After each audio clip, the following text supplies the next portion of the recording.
fucking names. Yeah, that's the standard, actually. Yeah. Hey, there's a heck of a lot of freedom in that.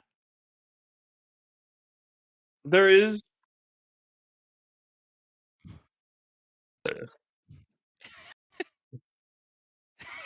I thought we wouldn't. I thought we didn't talk about that.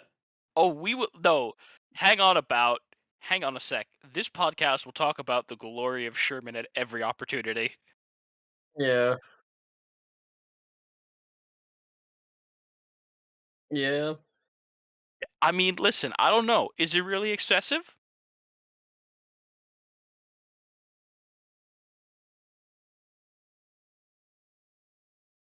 Does it count as Maybe. excessive if there's no one left to complain?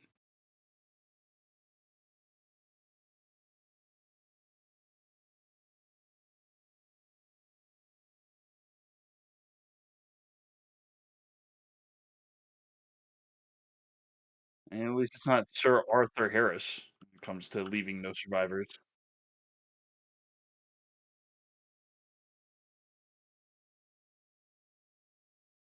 Oh shit, it is. I wish I cared enough to buy that damn game, man. I know you are, but like I'm just like, because here's the thing: we got Dying Light 2, we got Total War 3, we got Elden Ring. It's like, look, I'm buying 2 out of 3, and I'm sorry, Dying Light 2, you're a beautiful game, but I'm gonna wait until you're on sale for like $30 on Steam in a couple years.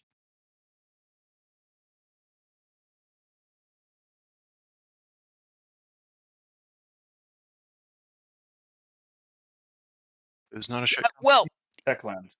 you know, yeah, I would say, you know what? If they follow their normal process, it might be on sale for like $40 in half a year, practically. Yeah. At as which it point I turns will out, go, yeah, that will never I've got some free happen. time. That won't happen with Total Warhammer 3 for at least a year because GW is a piece of shit.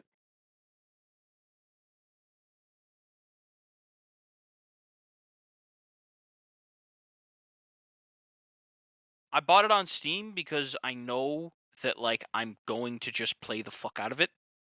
And unfortunately, no matter what, like even if I play it through Xbox Game Pass, GW will gets the same amount of money. In fact, technically speaking, well, but you realize that Microsoft had to give them a giant pile of money for that, right? Yes. Bro.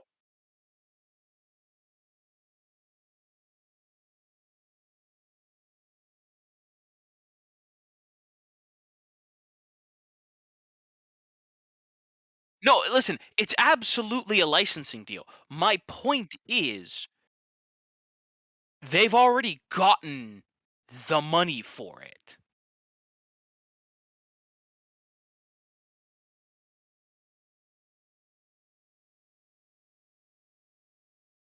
I mean, I get it. I don't agree with it, but I get it.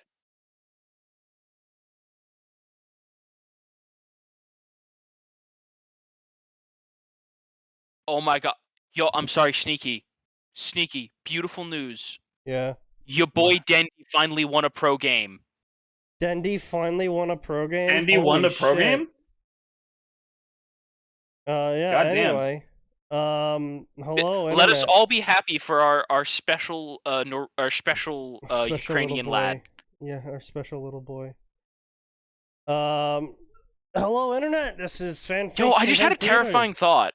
9005. I hope Dendy doesn't get drafted. And I'm just gonna talk over Atin and mute him. I know you are. So I don't know really what we're gonna be doing tonight. I don't really have a plan in store, but I do have alcohol. By Twitch guidelines, by alcohol I mean very spicy apple juice. Yeah, Sneaky, maybe say that you have your special apple juice instead of openly admitting that it's an alcoholic substance. Sneaky's not smart enough to do that. I just said it was special apple juice. Spicy, very spicy. Don't mention that it's alcoholic! I didn't! Too late. Oh my god, Sneaky. I said it's spicy! What the fuck do you guys think that means? Have you never had spiced Sneaky, cider? You Sneaky. literally...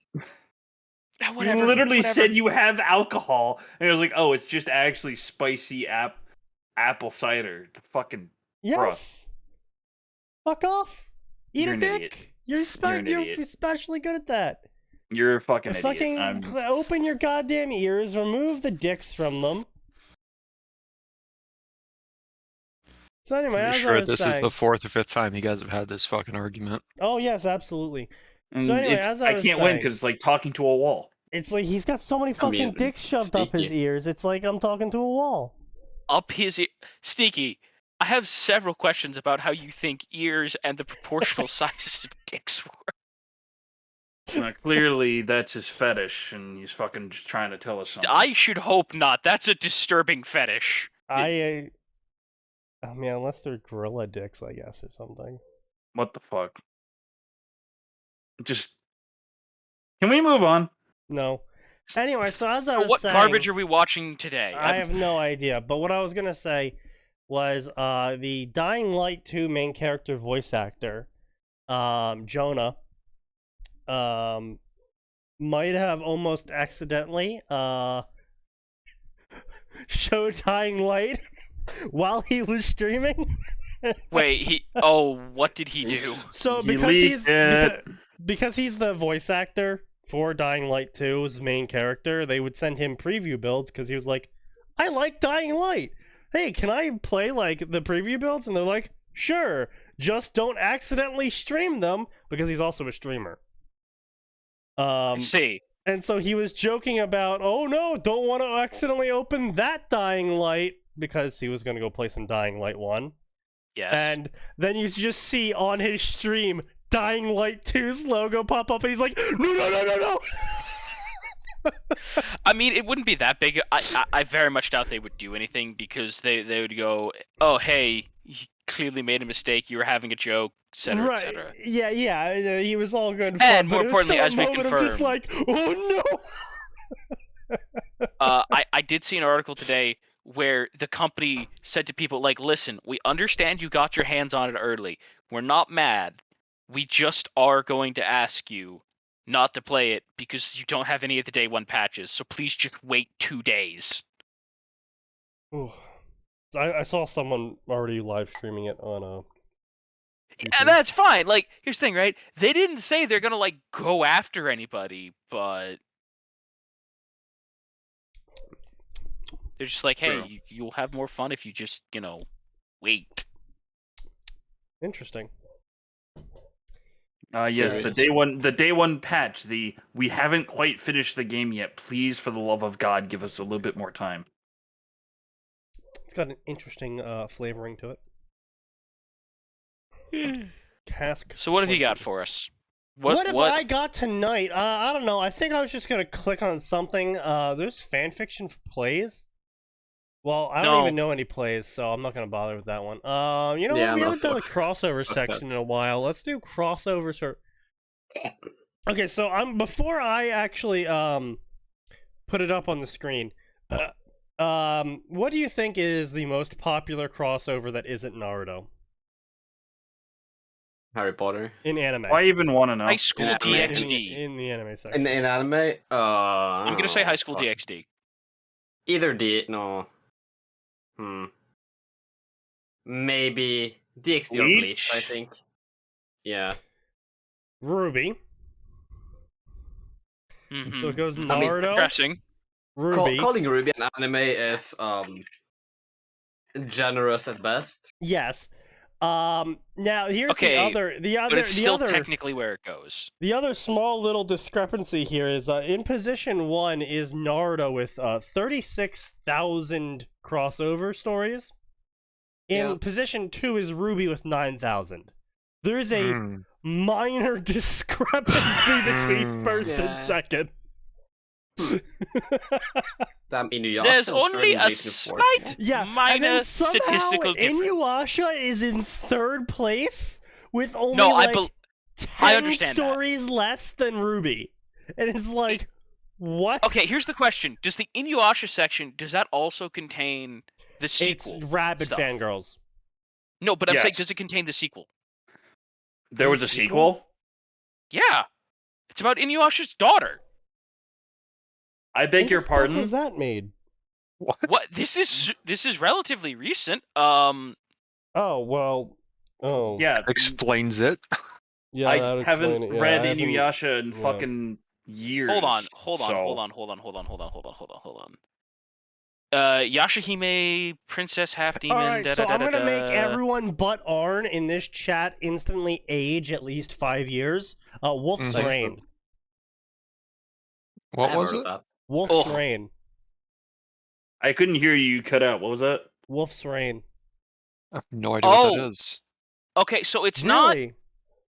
Yeah, Wait, really? really. Oh. Well, okay. Keep in mind, I Okay, didn't hang on. start getting into manga and anime until my sophomore, junior year of high school. Wolf's Rain was one of the few animes that played on Cartoon Network during their little anime phase they had when they weren't doing it late at night.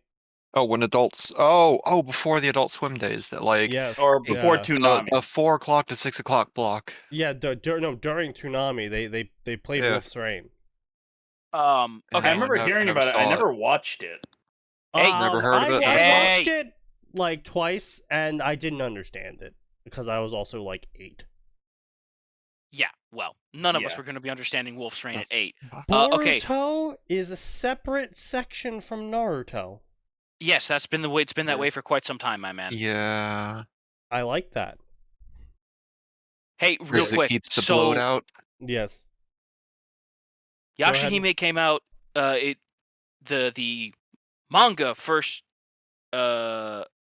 Wait, the anime started before the manga. Okay, well, anyway, October 3rd, 2020 was the first episode, so it's not Yeah. that new. No, that's pretty fucking dude for an anime manga series that was in the 90s. That's kind of new. It's like 30 years later. Yes, I'm saying my point is it's been out for 2 years. I'm not saying I don't understand you guys don't know about it or didn't Look, hear about it. I'm just saying I am it's still, not that look, new. I'm just trying to still process 2020 even was a year, okay? Oh. Look, don't even get me started on it being 2 years ago. 2 years is still pretty recent. Like, not new in anime would be if this had been in 2016. Oh, I was Or hoping it was a 2017. manga so I could read it off on my own time, but it's a fucking anime. No way. God damn it. There is a When did manga. fucking... Hang on. So, there is?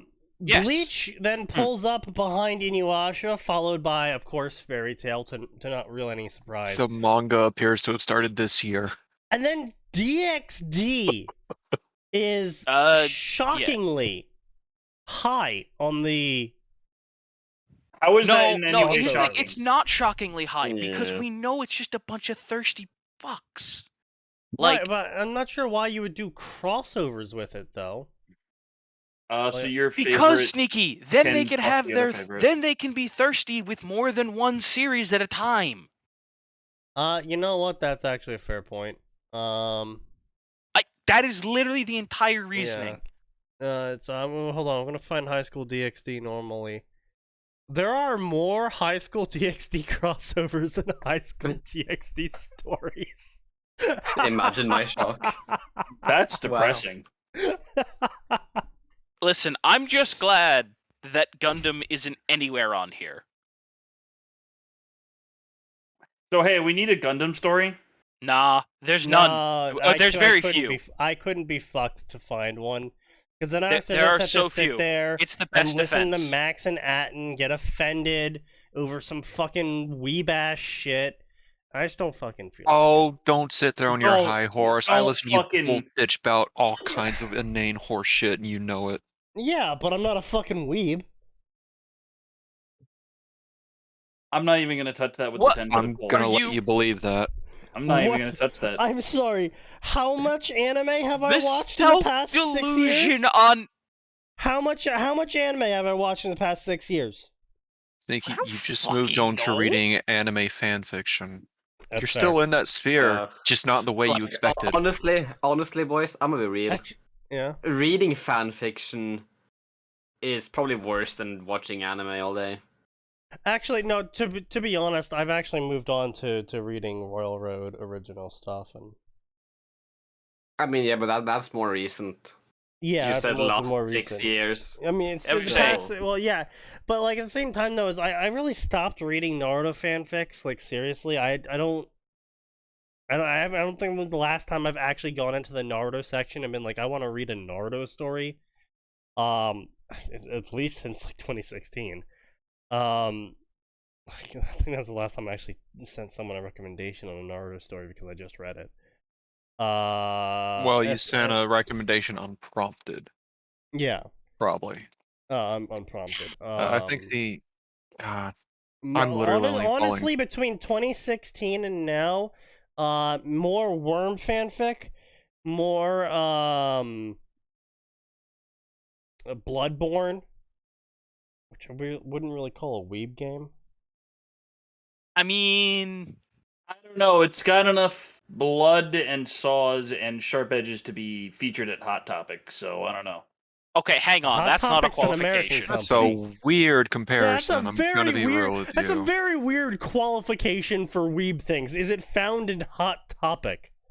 I'm gonna be honest. By that logic, Invader Zim is weebish. Okay, but I mean, Yeah. it kind of It is. kind of Yeah. is. But Not really. Bloodborne's in a very nice little niche of its own. That's true. Like, I mean, like, Metal Gear, I wouldn't even call that weeby. I would call that very much weeby. It's very weeby, my It's friend. very weeby. Mm. Well, it's made by a Westaboo, so yeah, yes, it's it a is. Westaboo story. It's not weeby. Yeah. Yeah, it's sort of the inverse of weeby, honestly. Except for the high octane anime plots that are present in at least 3 to 4 of those games. Okay, but Max, Including Max, Revenge, hold by on, the Max, way. If I threw Max, Revenge in, that would be Max, unfair. Next, I'm not disagreeing with you. However, counterpoint here: have you seen some of the plots the CIA have cooked up? I like that you Yeah, say no. cooked up as if they didn't succeed in them. No, the I reason mean, why we Fidel know about Castro most kind of of them is. is because they utterly failed. Actually, you know what my favorite Or about going through alternately, human they history succeeded is? super hard, and people made movies out of them with That is Jonah true. Hill. Side note: what the hell is it with Jonah Hill getting cast in good God, I can't think. Getting cast in movies with like CIA plots, like. Also, I would like to say that Tom Clancy ended up getting pulled aside by the CIA/FBI/government organizations with alphabet numbers, because he kept writing books that were a little bit too accurate Yes. to what the government was up to, and they And were the like, government was like, "You stop that. we need Who's you talking to to- you?" we need you to tell us your informant immediately. And he's like, who the fuck are you talking about? I'm just shitting words onto a page. At which point the CIA went, "Fuck." That was a bad day for one of the interns there. Yeah. Honestly, I know we give anime and just like shit for some of the over-top stuff they got, but looking through human history, it's literally in our blood. Oh, it's absolutely. Look at some of the old myths and legends. Like when you sit down and actually think about some of the numbers that are being thrown around in like old King Arthur legends. Oh my God. That's some anime King shit. Arthur is just pure fan fiction. I mean, like I'm talking about even like real shit here, like not like myths and legends shit. I'm talking about real shit here. Like World War II stories are fucking crazy. Like the captain or the sergeant or whatever that climbed into a burning APC to use the 50 BMG to kill like 75 Germans as he's bleeding out and on fire. And it's like, fucking what?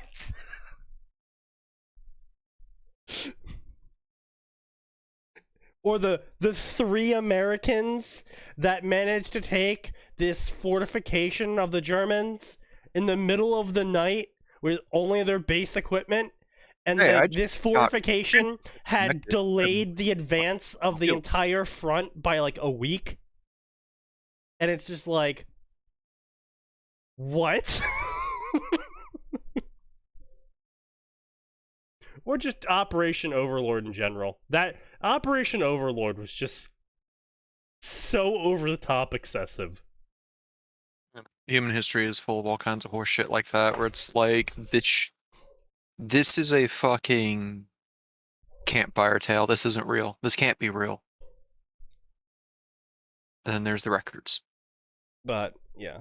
No, and The- then you get the stories from the dude who was watching it from 30 feet down the hill, going, "What the fuck?" And then you get the stories from the Germans who went, "What the fuck?" Was zum Fick? Hans, Flammenwerfer, no. Yeah, I still think my favorite was the story was from Band of Brothers and the German soldiers talking about the dude who just sprinted across the courtyard, and they're like, "We didn't shoot him because we didn't know what the fuck was going on. We thought he was retarded." Everyone's just like, what the fuck? What? Wait, did someone actually get away with that? Yeah, right, yeah, so basically, so it's a great story. Band of Brothers is a fantastic show. First of all, Everyone Band of Brothers is absolutely should watch amazing. it. Everything that happened in Band of Brothers actually did happen. Because it's all stories being told by surviving members of Easy Company. And so And then basically, sometimes corroborated by either other officers companies, from other areas officers, or German counterparts. yeah. And so basically there was at one point where they were sieging this one village, and basically they had encircled the village. But their radios got shot up or broken. yeah, for some the reason. I forget radio exactly guy got shot or something, and so they couldn't contact the other platoon to tell them that they were in position to begin the attack, and they're all being shot at by an MG42, and there's snipers in towers, and they are just unable to do anything right now, and they need the attack to start because they're getting fucked. And Well, because here's the other thing that's important is they were behind like the picturesque like chest high stone wall around European villages. That was their cover, and it was getting shot with an MG42. It's like, you guys need to do something now.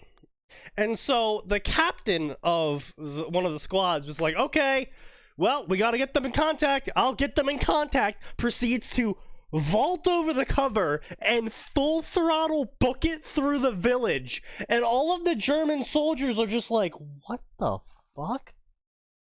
Literally, all of them stopped shooting. Because everyone was just like, what the fuck?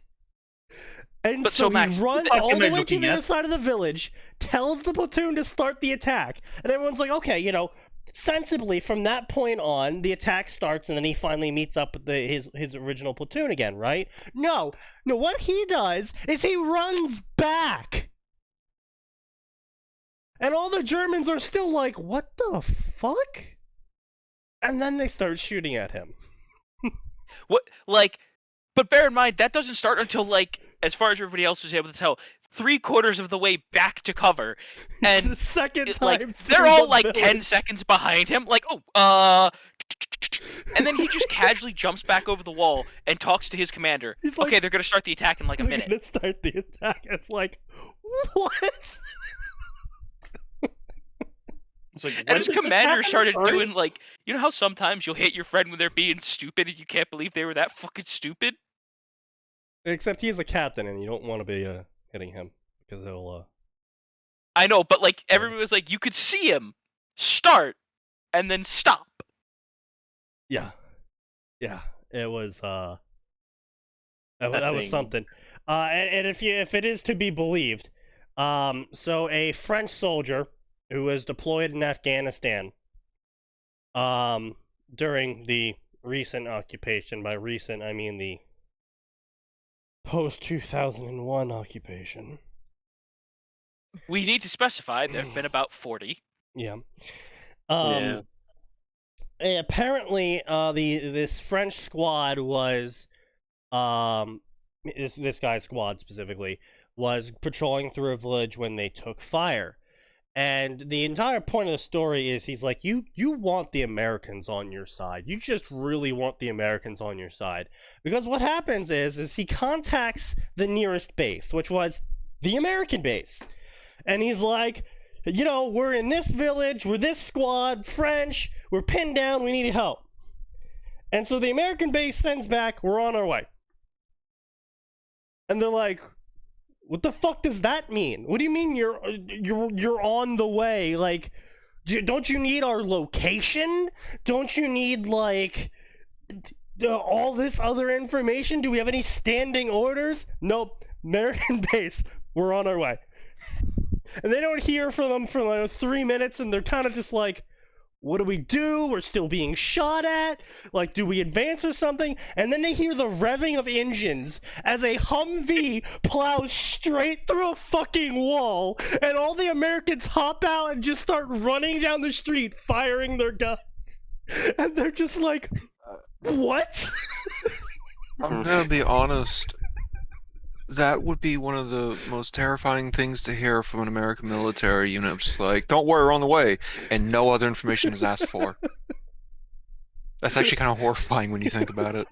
Because that's either like they're not coming, period, or They know exactly where we the are. fuck you are. My They favorite have part enough about the force to whole stop thing whatever was stops them killing just you. casually smashing through the like Plow the through way a that fucking it's wall, described like, by these French soldiers what? is they just hear an engine revving and then just boom. That driver had been dreaming of a day. For when the day would come. Absolutely. Clearly, they were reading the Orc Codex a little bit too much. And what's important about this is the squad that saved them was part of Easy Company. Because of course it was. Of course. Why wouldn't it be? Just- man, Easy Company is just. I think there's something in the uniforms. There's something in the water too. Something in the Something in field the water. rations.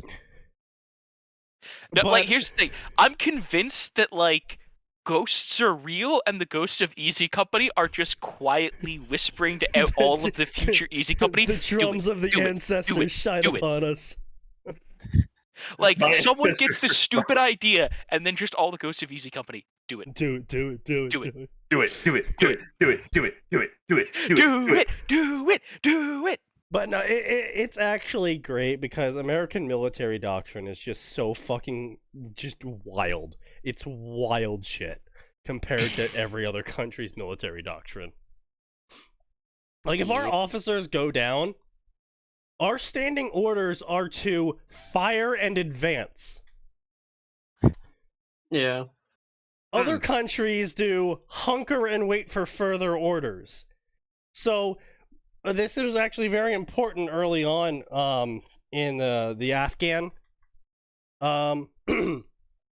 occupations because I mean even now it's still kind of effective against the Arabs because the Arabs are from the the whole order structure blah blah blah, you do whatever your officer tells you to exactly as he tells you to do it sort of school of thought. And so they're like, oh, well, we'll just shoot the sergeant, and then the soldiers won't know what to do. And then they shoot the sergeant, and it turns out this is actually a statistic collected by the U.S. military.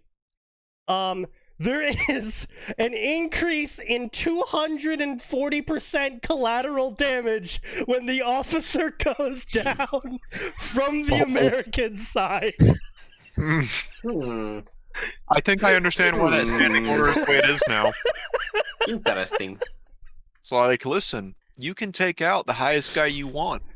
It just gets worse. The problem with shooting the officer in the American military is the American military is much like the dog walker holding 5 dogs on a leash, and it's like you just shot the dog walker, and they just let go of all 5 leashes. The sergeant was the limiter that we never needed. Listen. The American military does a lot of stupid things. The most terrifying thing I ever read about the American military was way back when some Games Workshop writer was asked, where did the, what military did you pull inspiration from for the Astra Militarum? The U.S. Yeah. It's like, I'm both flattered Is and insulted. the Astra Imperial Militarum Guard. Imperial super? Guard. Are they a problem? The It's Imperial the walls Guard. of guns. They are. It is trillions upon trillions of men with flashlights. Yeah. Versus monsters. It's the essentially. wall of guns. They are Yeah. not going to hit a lot of things by themselves, but when you have enough guns, you might hit something. Well, no, it's not just they're not going to hit a lot of things. It's we're not going to hit very often, but we will hit you through collective firepower. And every shot is that universe's equivalent of a 9mm. But if I hit you with 1,000 9mm, I don't care if you're a giant in power armor. You will die. More or less. Okay, Other so- funny little alright. tidbits about American military doctrine that I'm remembering. The boy. squad, the assigned heavy squad assault weapon, the saw, they are expected to carry half their weight in ammo. So if you that's why. engage and you make someone carrying the saw mad, just remember that when they go back to base, every round they fire at you is a round they don't have to carry. Yeah. Yeah. It also kind of explains why I oftentimes see the biggest guy in the squad holding the saw now. Well, yes. Because that's yeah, just more ammo. yeah. It's okay. I still love the saw, but it's like, why is it called the saw?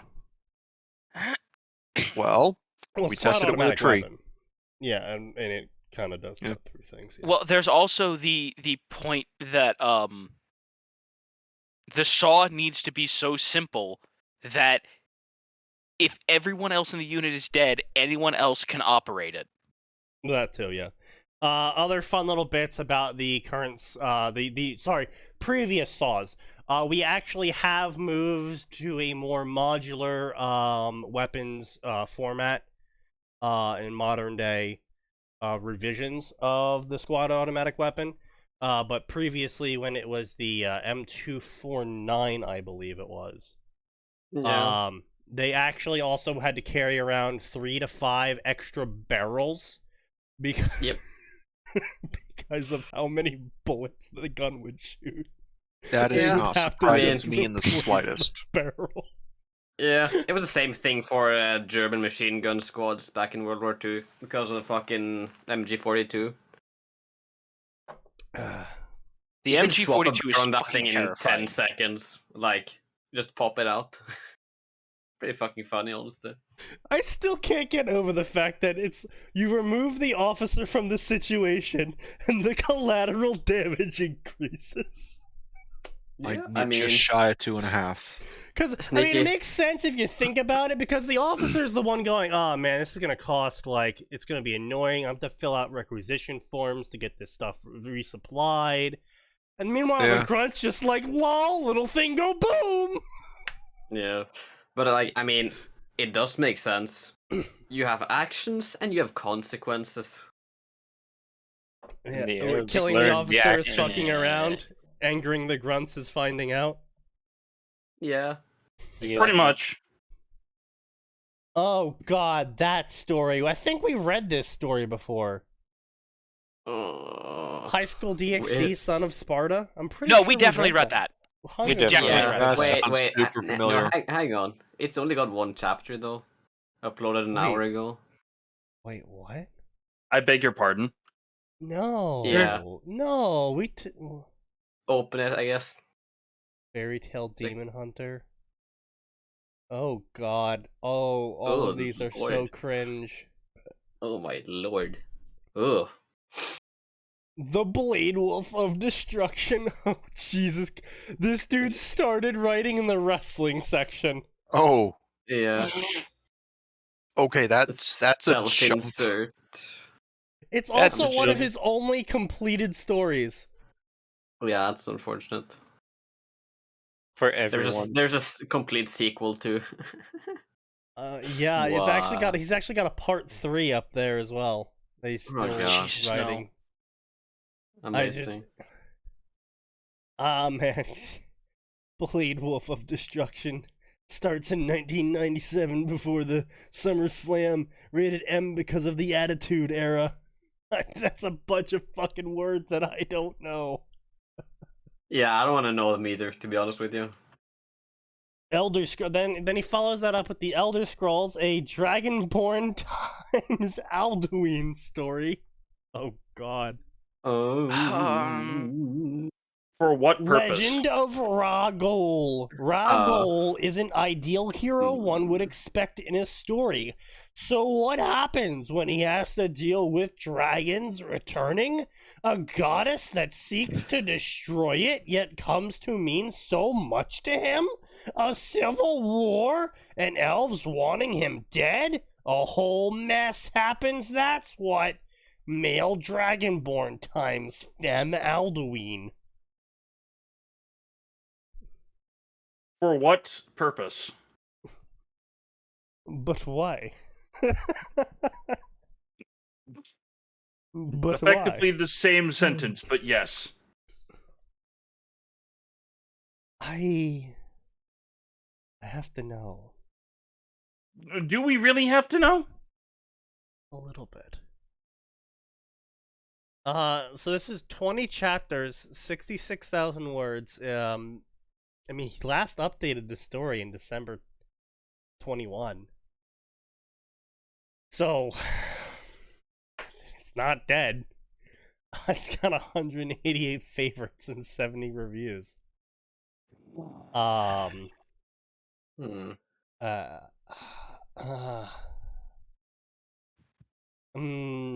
just blah blah.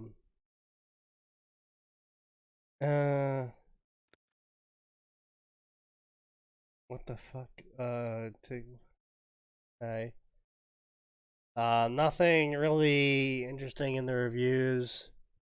Apparently it's confirmed to not be a harem, so Rejoice. Rejoice, ye faithful. It's not a harem. I mean, I guess.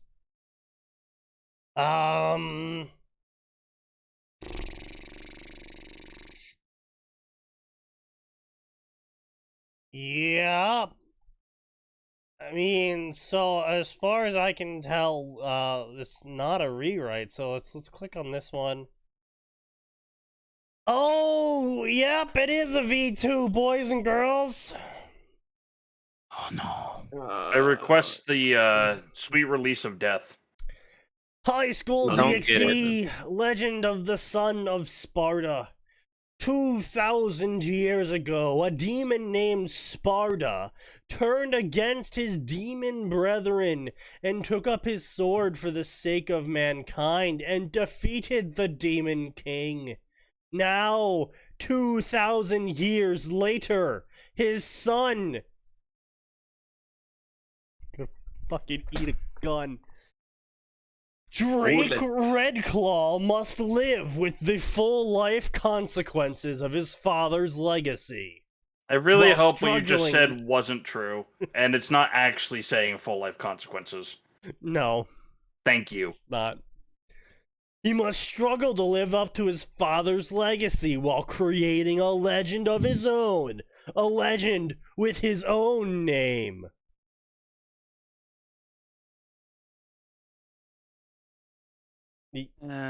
As opposed to a legend not in his own name?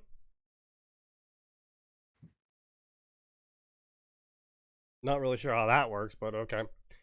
With Rius Gremmer, I mean, it's a Hitler show. You kill enough people and you get a legend made out of you, so it's... True. I With mean, Rius Sneaky, let's be Gremmery. clear. Most video game protagonists demonstrate that. I was gonna say.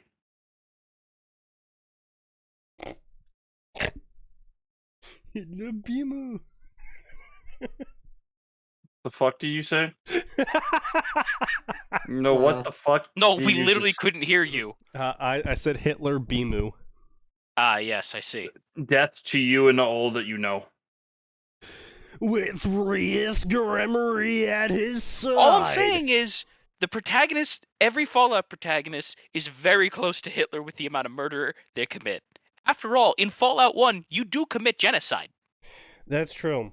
Well, super mutants aren't people, so. I'm sorry, what was that, Chaplain Stash? Super mutants are not people. Death to the false ones. Super mutants are not people. Yeah, do they hurt the economy too? Do Are they stealing your jobs, Nose? do they pollute the bloodline? Brother Hey, Paladin Hans, Sneaky, get the Sneaky. flamethrower. Do you think super mutants count as illegal aliens? Why are you... Hmm. I don't even know what to say about this conversation anymore. I mean, you're the one that brought it up. Yeah. Yeah. Not my fault, Bethesda, I but really- takes them as literal. I can really see idiots. some really interesting traditions showing up in the post-apocalyptia. Oh no, From- Sneaky, no. No, because like, if you think about it, like, so say right now, nukes drop out of the space, whatever, because the sun shot nukes at us or something. I don't fucking know, right? So nukes drop Sneaky, out. Sneaky, you can go ahead and blame Russia. Post-apocalypse happens, right? We would all probably, for the most part, be cracking some levels of jokes just to distract from the part that we're in a post-apocalypse now, and you probably just shot a whole family for their water. So What, like as a coping mechanism? yeah, it's a coping mechanism.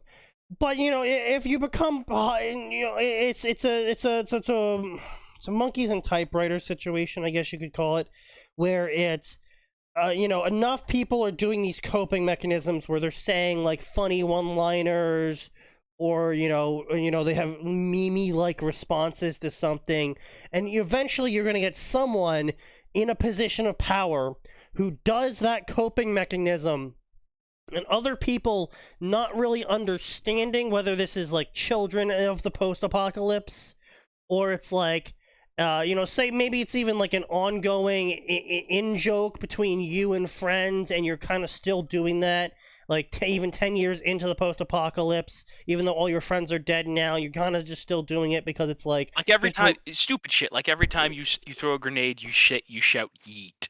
right, yeah. Or, various stuff like that, or just, like, every single time the flamethrower needs to be used, you put on this really bad German accent and you shout, Hans, get the Flammenwerfer! Yes. Stuff like that. And, like, you have so much opportunity in a writing perspective to have shit like that just continue on, where the people that follow you don't quite understand what you're referencing. They just know is that when you shout Hans get the Flammenwerfer in that really weird way of speaking, you're talking about getting a flamethrower because you're about to burn a bitch. And so like they might, like, again, monkeys and typewriter scenario of someone somewhere eventually is going to be in a position of power and is going to be in a situation where they say a meme and it kind of catches on with everyone else not really understanding the meme, but they just know that someone important says it and does it like this. And so it kind of starts. The way getting we done. throw grenades has been taught to us from our earliest ancestors. Yeet. We must shout pull the yeet. pin. You must shout yeet as you do it. It's Or, like the holy Kobe. hand grenade of Antioch. You gotta shout Kobe. It helps Yeah. you focus or whatever. The Shit holy like hand that. grenade of yeet. Or every Exactly. grenade is painted white and it's called the grenade of Antioch. Like just really weird mimetic things that you could have carry over and get twisted, as all memes do through the passage of time. And get twisted so it's like people reading the story would be able to recognize what the reference is, and then get a chuckle about how it's been twisted. I mean, that was actually a plot point in Dr. Stone. Minor spoilers. Yeah, Actually, go major ahead. spoilers, No whatever. one fucking cares. Yeah. Basically, it's not really memes, but one of the civilizations that managed to survive because of astronauts, whatever, it doesn't really matter. Basically kept a tradition of scientific knowledge going for thousands of years due to children's songs. Basically, Mm-hmm. one of the scientists who landed back on Earth after everyone was petrified made some children's songs about basic science, and they just kept learning them on generation to generation, not really knowing what or why, but there was some basic knowledge encoded there, which is actually kind of interesting as a plot point. I Yeah, mean, it does actually sound quite yeah, interesting. It is Yeah. interesting because that is what we use children's songs for. Even Yeah. though they've been twisted or lost meaning of in the modern era, a lot of old children's tales were specifically meant to scare children or teach them, to share, to listen to your parents, listen to authority figures. Don't go into places that the parents tell you not to go in, because then you'll just get Don't go into the nice dark forest. You'll get eaten by a wolf. you'll get dabbed on by a wolf or something. Yeah. Yeah. Oh wow, honestly, that's some mental damage I just took on that one right there. What? I'm not sure I want to know. So, Fallout has the super rare intelligent death claws. Yeah. Oh, no. I just imagined one of them dabbing on you before killing you. Yeah. But the From worst their part mod, is, with a honestly. hyper-intelligent Deathclaw, it might be smart enough to know that it's deliberately insulting you. Well, not only insulting you, but definitely doing some mental damage to you in the process. Yeah. Yeah.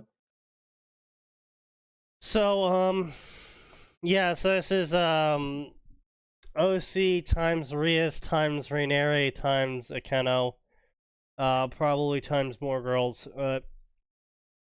Oh, I wait, mean, Sneaky, probably- I just thought probably. of the last, most interesting final iteration of your whole thing, which is someone or something from the original time before the apocalypse finds out about everybody doing this. Why are you doing that? Why are you using a 200-year-old joke? Yeah. Just very confused, like guy who got cryogenically frozen. Just like, that joke is so old. It's older than me. How the shit, fuck you are know you what? still using it? Fallout actually even has the potential for this because you have ghouls who existed when the bombs fell.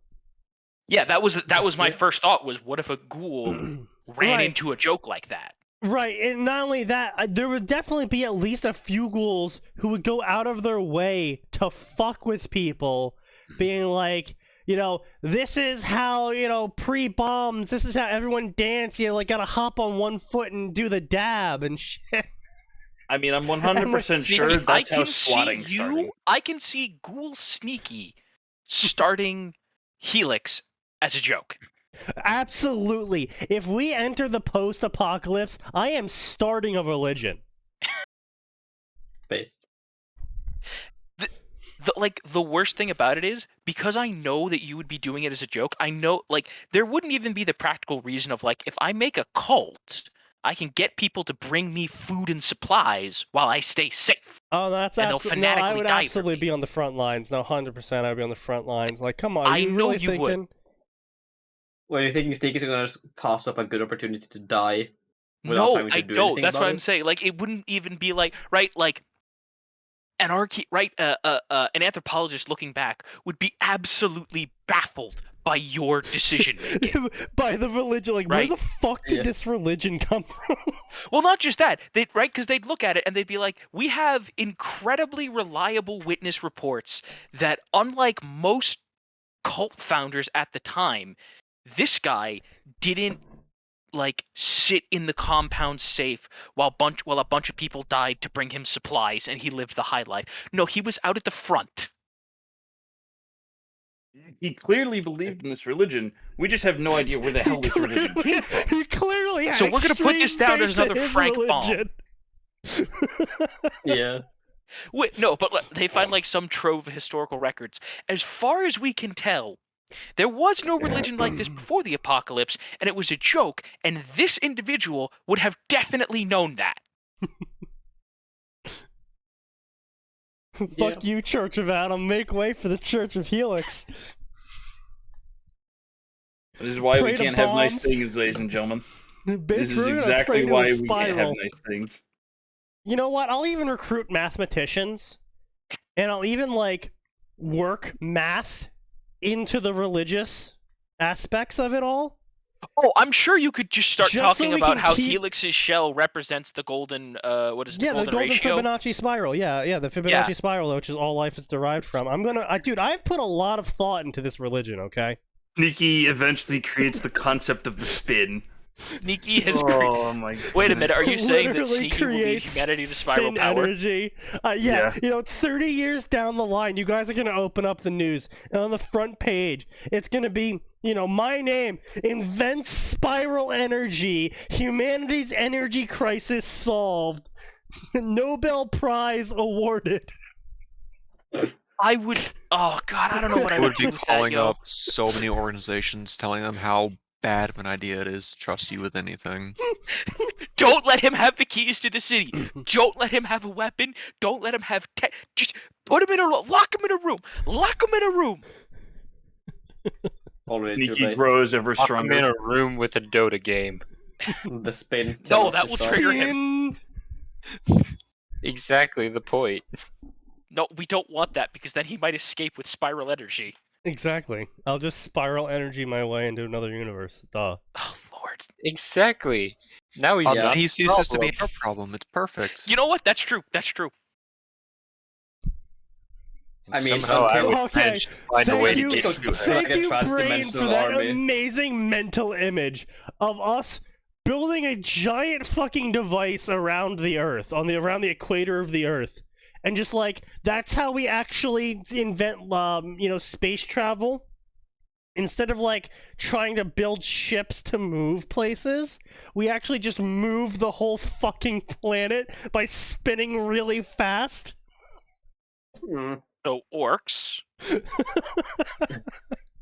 It's just Not incorrect. This would have no consequences appears whatsoever. in new solar system.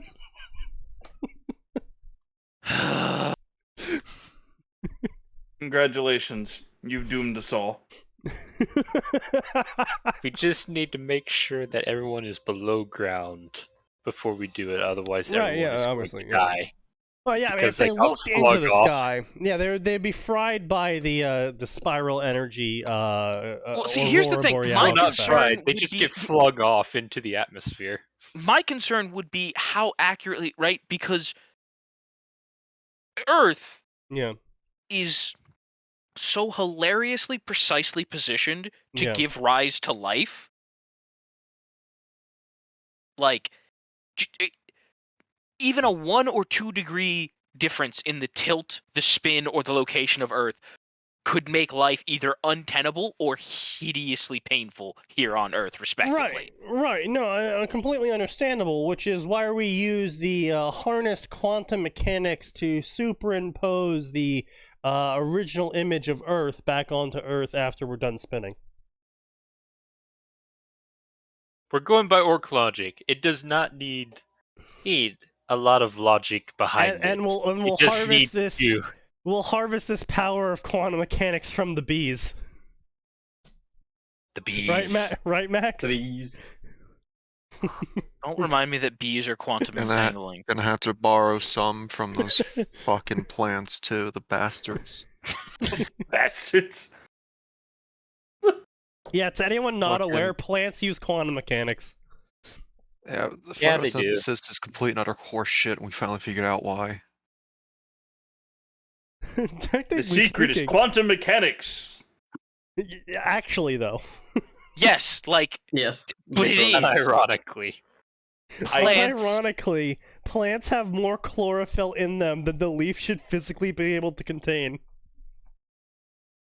And I fucking hate it. There's I physically think no way every for single this. person that knows it hates it.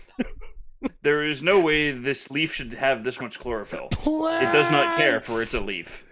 Plants! Not even Yeah, the no, tree plants huggers. cheat. Hilariously. I didn't need dabbing death laws. Well, too bad. You're getting dabbing death laws. Yeah, you're No, getting dabbing death Sneaky. claws, He has said unfortunate. dabbing death law. Now I'm imagining a lawyer. Now I'm imagining Ace Attorney Deathclaw edition dabbing when he proves his point. So the defense of the sole Well, survivor my is being brain met has just by... taken that and just ran with it even more. It's a death claw in a lawyer suit with a scythe. Dab it. After it pronounced you dead. Legally. So is a prosecutor or a defendant? It's a prosecutor, defendant, obviously. yeah. Your Honor, my client can't be guilty of committing a murder because the defendant is already dead. Who would the be fuck? who would be the Phoenix in this situation? The intelligent Deathclaw, obviously. Yeah, no, obviously, yeah. Does it have shades? Is the question. One of them can. Walking down an empty street was a 17-year-old male teenager. This is a unique thing, unlike every other person in the city who is not a 17-year-old male teenager. The Thank you for teen this insight. had short white hair that was fake hawk-like. What? What? That's what they fucking wrote. What? Yeah. Nani the fuck? Is this His person attire drunker than consisted of a gray tank top that showed off his chest. How low is this tank top cut? Very. And muscular physique. So was he wearing a shirt or not?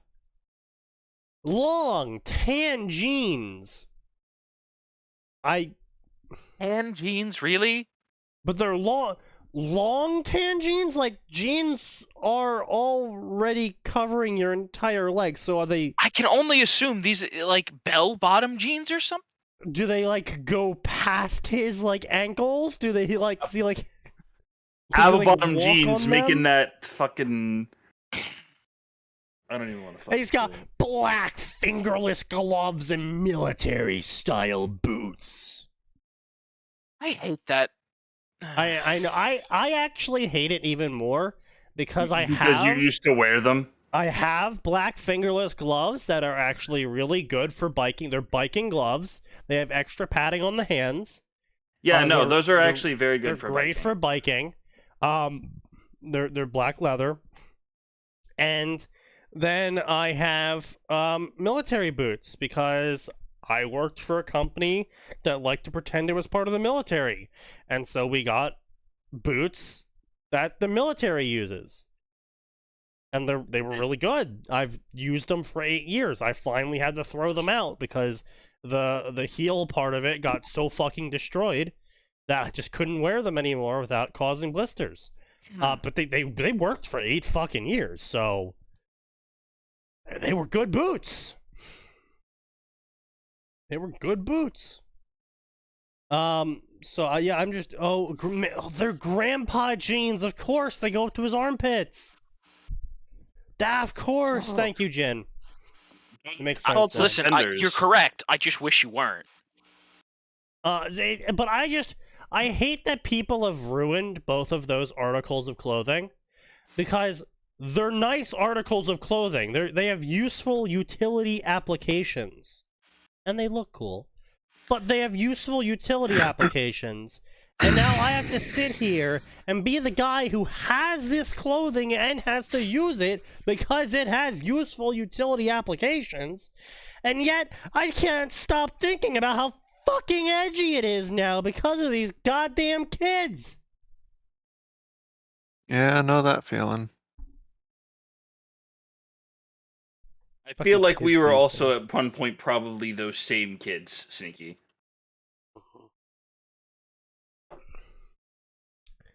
Not really. I was never really edgy. I was just a thug. I wasn't pretending to be a thug. I was just straight up a thug. So, Moving on. Sounds about right. I mean, Yeah. it's not edgy, because edgy is basically acting. Like, you're not gonna call a mafioso edgy, because he's a fucking mafioso. He'll fucking shank you. Because he's not pretending to be, lethal. He is. Yeah. So, you're not gonna call them edgy. You're not gonna call a Yakuza edgy, at least not to their face. Because they'll fucking they'll fuck you up. So, Orpheus, I fucking see you playing Yu-Gi-Oh, you fucking bastard. I'm busy, my asshole. Anyway. Yeah. Take a picture and Or let him know fizzle. we've caught him in 4K. Maybe he's just doing what you used to do, just sitting on a game screen for hours at a time doing nothing. That's fair. That's true. Yeah, that's fair. They didn't just fire it up though. But yeah, no, he just fired it up. Yeah. Oh, I guess he's done being busy then. Right. Point being is that I wasn't edgy back in the day. I was a very violent teenager. I was a thug. I talked hot shit because even if I was gonna lose, I would still throw down. Oh, you lost someone. Yeah. Bye, Atin is dead. Atin's dead. Excellent. Rip. Yeah. So, yeah, I wouldn't call myself edgy. It's because I wasn't. I was just really violent. Yeah. Fucking edgy children.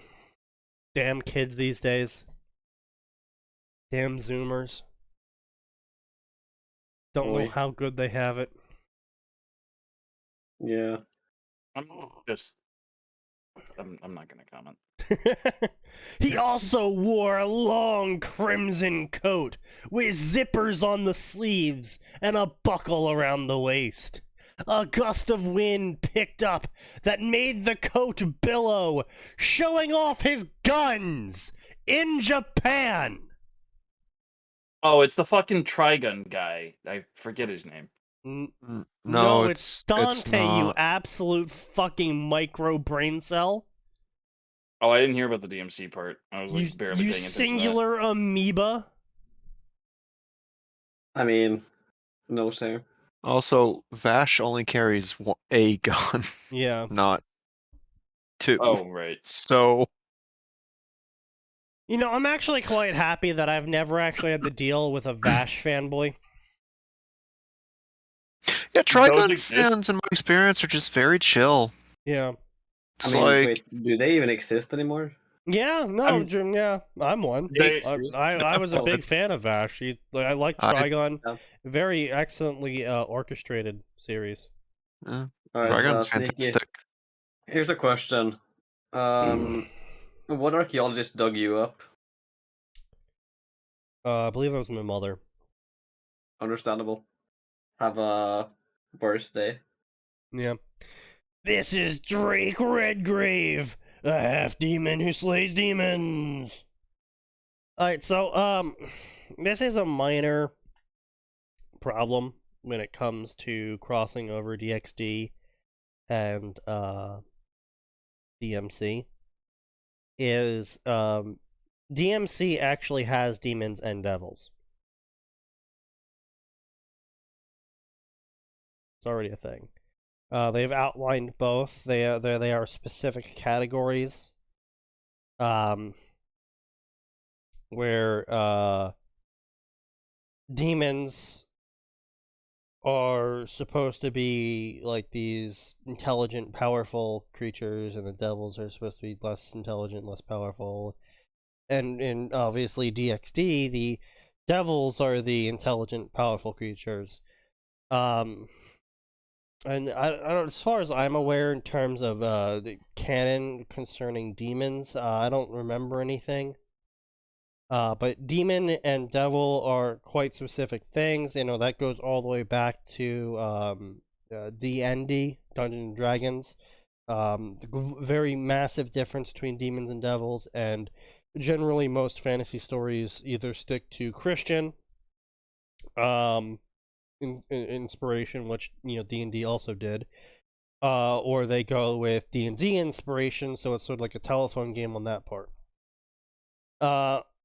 So doing a fusion world in where demons, devils, and also devils, but DMC devils exist, a little bit weird. Not really that good.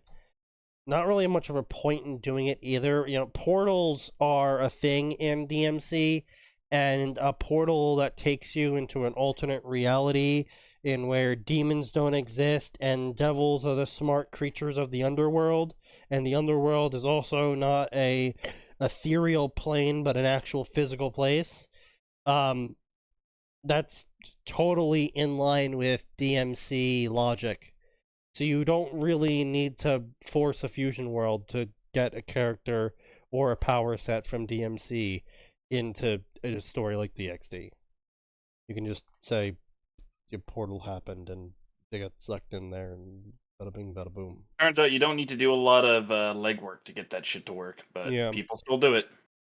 Yeah, for some reason, authors just choose the hardest option, and the hardest option ends up being the one that is self-defeating to the whole premise of the whole crossover. Trigun fans have aged past the cringe phase. Had a Trigun come out now, there would be absolute Trigun cringe fans. Not incorrect. You're not wrong. Yeah, you're not wrong. But I mean, like, what we're saying though is, like, even back in the day when Trigun came out, our generation wasn't cringy about it.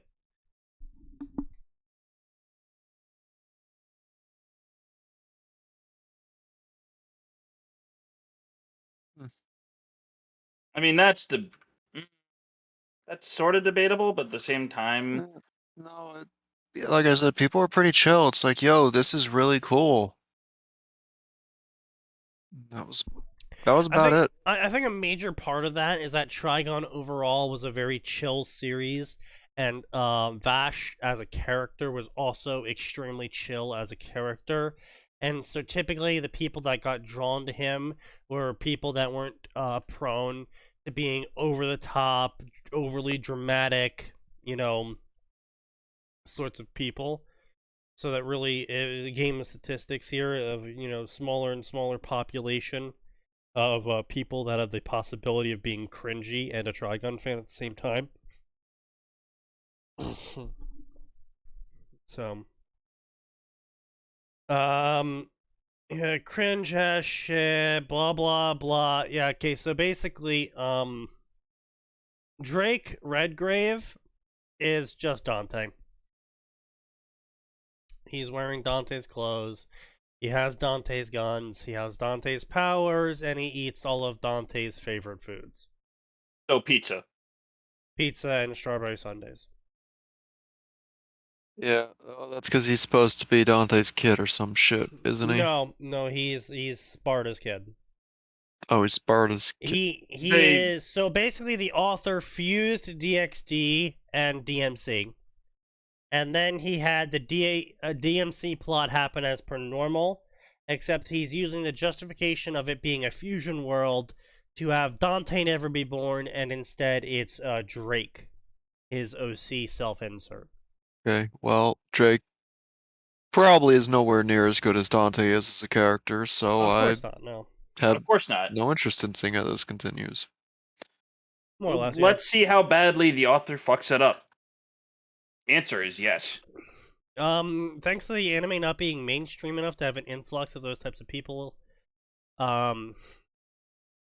mean, Trigun was fairly, like, as far as back in the day, Trigun was up there with Inuyasha, Bleach, Naruto, One Piece. Yeah, terms of, but again, that was also Western during a popularity. time. Yeah. He does make a good point though. That was also during a time where anime wasn't quite as mainstream. So I mean, it was absolutely not as mainstream, but I'm not saying it wasn't like some niche, unknown anime. Like, it was up there with Cowboy Bebop in terms of Western popularity, mostly Yeah. because Trigun was also played after Cowboy Bebop on Adult Swim. Occasionally, as far as my memory goes. I might be wrong, but that's where I remember seeing it first. So they were in that block, that's for sure. yeah. Oh, So, hey, it's 2 a.m. so I'm just gonna head out, I think. All right. Yeah. Understandable. I'll see you guys on Friday.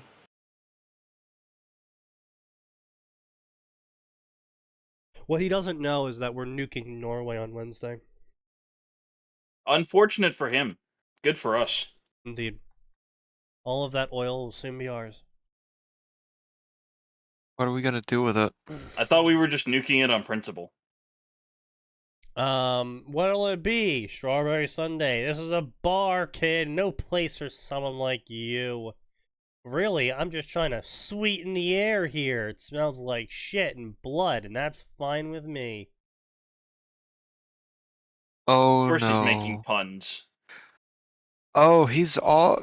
Alright, it's even worse, Sneaky. I believe he's leaning more towards the DMC reboot Dante than the actual Dante, and Yep. That's that reboot unfortunate. This Dante's is the not reboot very Dante. likable. No. Reboot Dante's not very likable at all. He's kind of a cunt. Like he Well- doesn't become a somewhat decent character until the very end of the game. And at that point, you've already gone through the game and you already hate him. I already don't like him in that version of Virgil. I thought we didn't talk about that version of Virgil. I will to laugh about it. So this is the cringiest fucking interaction I have just read here. Oh yeah? Because from what I'm interested in is this rumor I heard. That is not how people speak. They say that somewhere around here there is a bar more like a dive, a place they'll take someone's life in place of money, kinda scary. Whew, that was dialogue. I request the end of my life.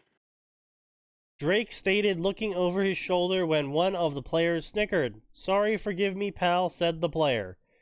Royal straight flush, is it? Playing a hand like that could kill a guy, said Drake before looking forward while reaching into his coat, while the player set down his cards and stood up. How about I buy you a round? He said, walking towards Drake, only to be met with the end of a black handgun pointed at him before he was then shot into the forehead. Oh, Get it? Buy him fuck. a round, because he shot him in the forehead. Oh, I know, but what's the point of this interaction? What is this interaction even supposed to be illustrating? I feel like this I don't player know. made a D&D character that sat in the corner and didn't talk with anybody. See, I always love this. So my first D&D character sat in the corner and didn't talk to anyone, but I kept telling the DM that I was rolling a bunch of perception, investigation, and insight, and all these other checks to basically scope out the bar as my whole party was deciding to go off and take on this quest to go clean vampires out of the sewers or something, right? And the DM, because again, this is back in the day when we did pen and paper and tabletop and, you know, face to face. I see the DM starting to visibly sweat with how I'm slowly eliminating NPCs from the room that I'm asking questions about. And he's like, oh shit, he's figuring it out long before he's supposed to. What, the fact that there were vampires all over the fucking No, tavern? the fact the person giving the quest was a werewolf and he was trying to eliminate the competition because there was a werewolf clan and a vampire clan in the city, and he wanted the adventurers to go kill off the vampire clan or die trying. Ah, yes, the fucking Vampire the Masquerade storyline all over again. Yeah, and so the DM is like literally visibly fucking sweating now as every single time it comes time for my character to keep brooding in the corner, I'm like, I'm narrowing it down. I'm getting to a smaller and smaller pool of NPCs I'm asking questions about. I hope part of the sweating process was, fuck, he played Bloodlines. It's funny as the shit. I actually only learned about Bloodlines about 4 years after that. The realization that your player has played the exact same game you have. Man, But I kind of yeah. feel bad for DMs that have to deal with people like you and me, Sneaky, who've just absorbed so much media. Like, for instances like that, it's like, no, we're just gonna put two and two together, dude. We've seen this like at least 10 times before this game. I mean I've done that to Faceless several times now during sessions where I just like he'll start talking in a certain way and saying certain things. I'll be like, oh, you know, at the end of this dungeon, X and Y and Z is gonna happen. He's just be like, Maybe. Yeah, maybe. Yeah. Maybe. Maybe. I'm just like, What yeah, you I know. doing there, buddy? I know the exact media you're drawing from. I'm sorry, Faceless, but you are in my realm now. Yeah. It's not as fun when you're a player too, because you just kind of ruin the experience when you know like what's about to happen. No, I think if you have a good DM like Faceless is, he got really good at rolling with the punches and was able to roll with me solving his puzzles long before they were supposed to be puzzles to be solved. And he kind of just rolled with it, and it kept the campaign fun and interesting. So it's really dependent on how good of a DM you have to make your players have fun. So yeah, anyway, there's this cringe ass reaction. It's this interaction that's supposed to be going on here, where he's like, "Haha, witty one-liners."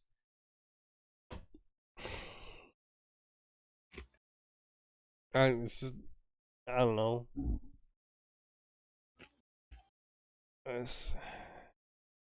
And so he's shooting the monsters, and all the people turn into monsters, and then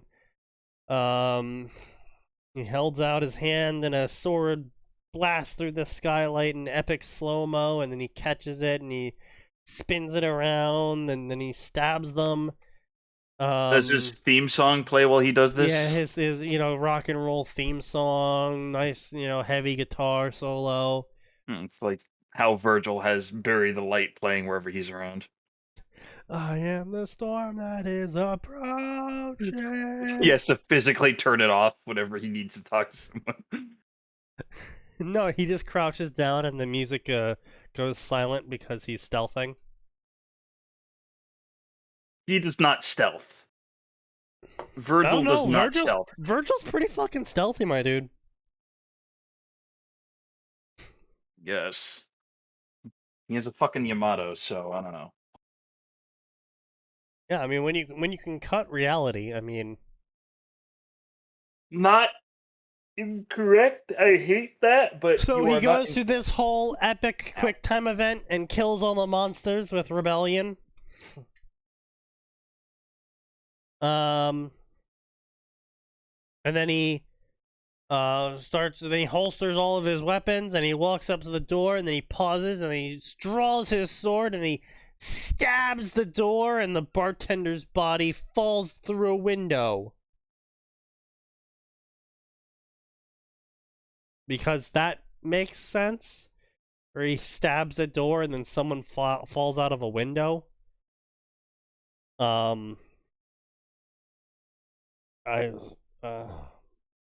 This is alright. And so then he resheathes his sword, and he's like, "Next time you open up shop, don't forget to add strawberry sundaes."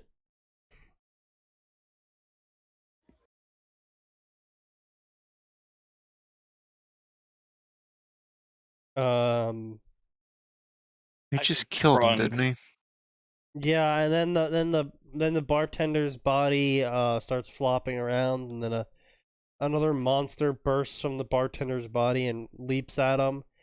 But then the world went into slow-mo, and he spun around with his guns aimed at its head again. He's like, "Jackpot!" and pulls the trigger. Bang, bang, bang, pull my devil trigger.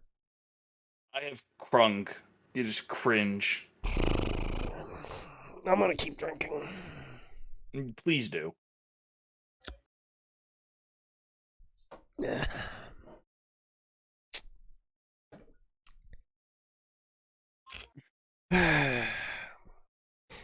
This is just so fucking. Like, don't get me wrong. More or less, this guy's spag is solid. This guy's pacing in the scenes is fairly competent, all things considered. It's just the topic he's writing is so fucking boring, and how it's implemented is so fucking boring.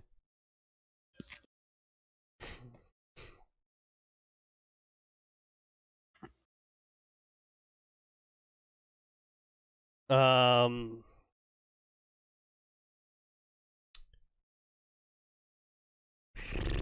And so he hooks up with Issei, and he gets blah blah. Can't fucking bother reading the rest of this, honestly.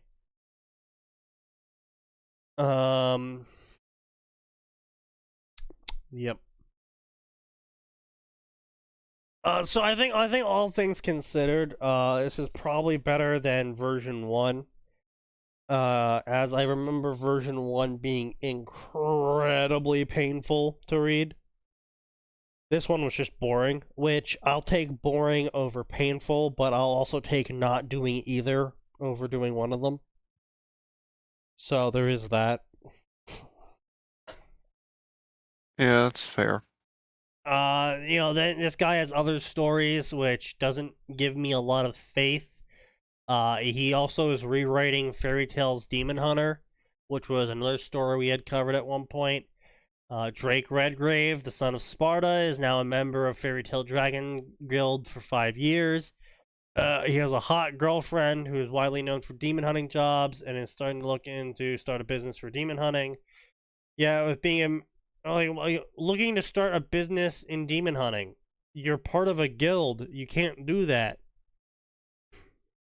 Like, you're part of a business already, dude. You're part of a business already that already takes demon hunting contracts. Yet, with being a member of Fairy Tail comes with lots of trouble, such as Natsu, Guild Wars, and other things. OC times Mary Jane, Lucy, and Erza. Honestly, I can see... Okay, so... Caveat here with Fairy Tail, because I know a decent amount about Fairy Tail. I dropped it at a certain point because I just couldn't stand it anymore. But I know a lot about the Fairy Tail universe up until that point, which is pretty far in, actually. The grand tournament arc, so it's pretty far in. Yeah, quite a ways. And so, with that being said, I can actually see a justification for a story having the main character have both the love interest of Mary Jane and Erza, because you can always put it as a competition sort of thing, because they always get into those sort of competitions, and Fairy Tail is the sort of world that is just ridiculous enough for you to say that these two characters are absolutely 100% serious, having a competition over love, where they're both dating the same guy. Rivermaster was better than Fairy Tail, that's all. So. Okay. With that being said, however, I don't see why Lucy would get involved in that. Doesn't make a lot of sense. Lucy is the sort of character that is very vanilla.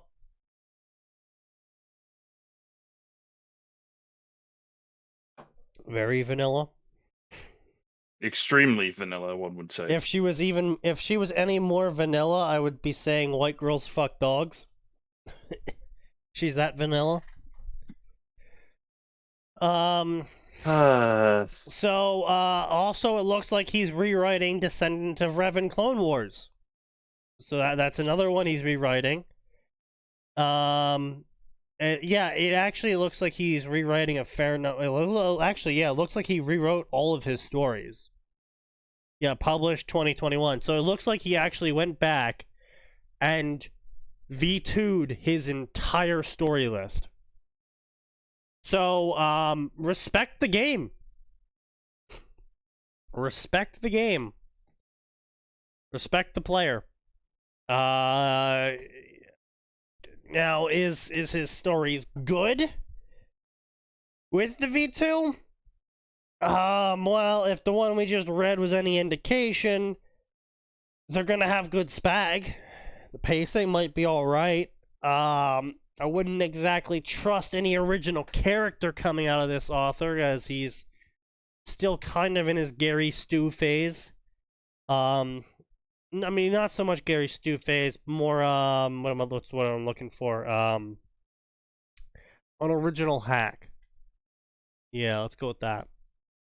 Or he's just making an original character that is just blatantly copying off of already existing powers of other cooler characters.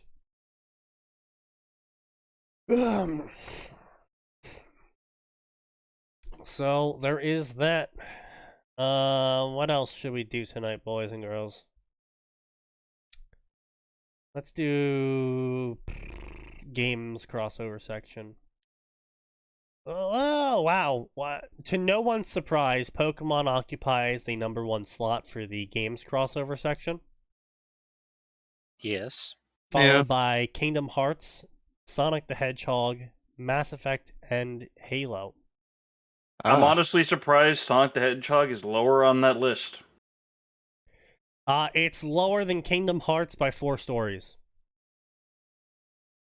That still surprises me, but it also disappoints me.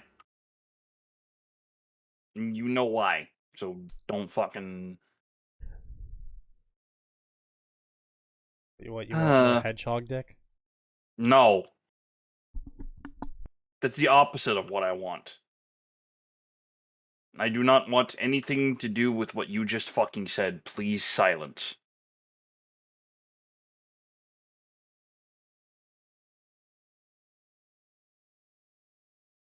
Did my connection just fucking die again? No, No. Oh. just No. not reacting. Yep. My fucking connection's been So, dying this Pokemon whole night. crossovers. A Pokemon Yu-Gi-Oh! 5D crossover. 1,000 words per chapter.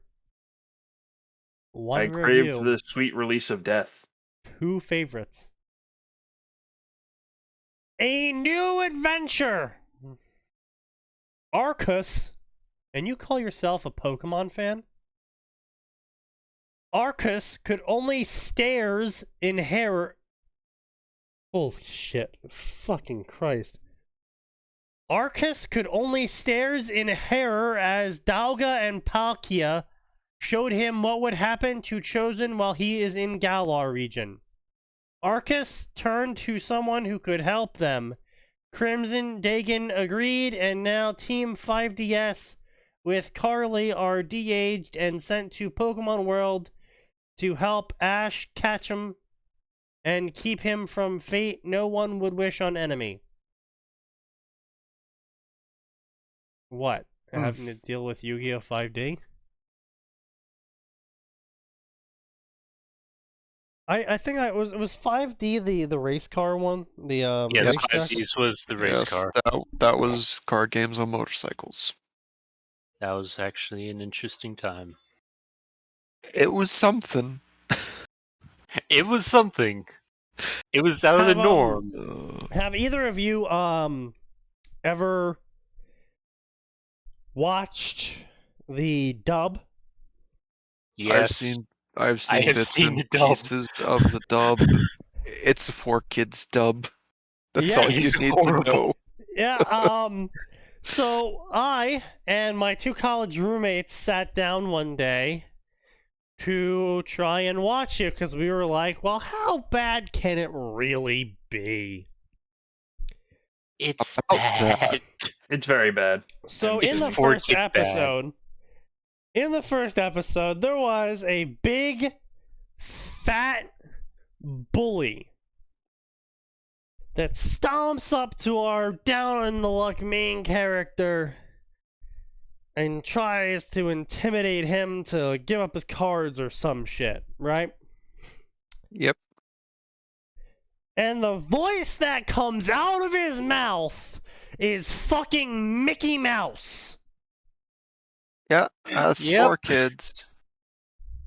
Welcome to the absolute hell that was that era when pretty much every anime that came over was fucking 4Kids. Yeah. Very unfortunate. Absolutely. 4Kids had some of the best edits, though.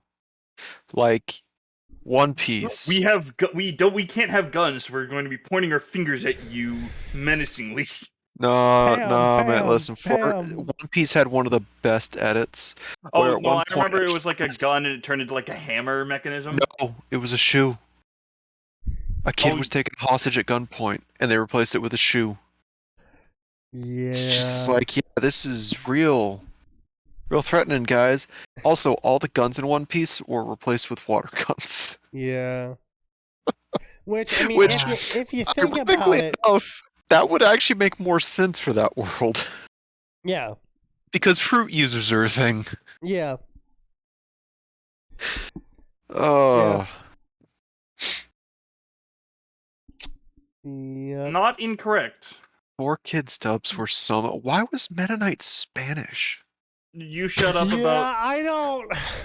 No, that was. I didn't believe people when they told me about that, and then I found some compilation clips like, oh my god, they just made him Spanish for some reason.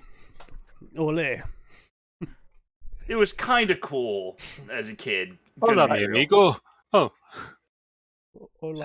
it was the time. Hola, si por Gordora. Ay, caramba, mijito. That's so fucking.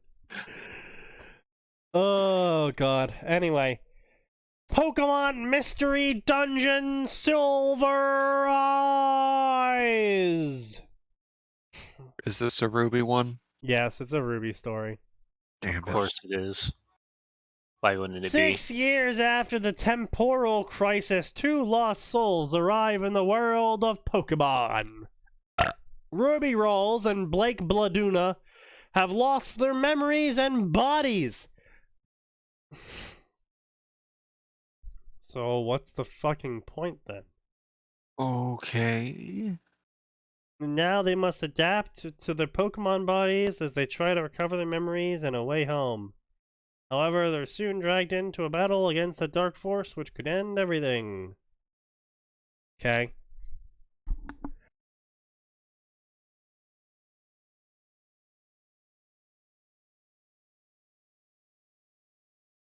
Those are Little odd. words you just gave me. Yes. Little odd.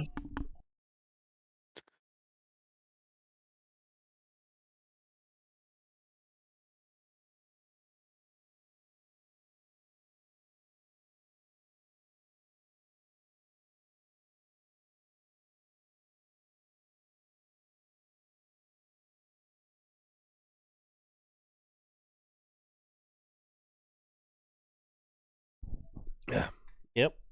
So, Yup. yep. Yep. 18 favorites, 11 reviews, 19 chapters. That's, That says a lot. yeah.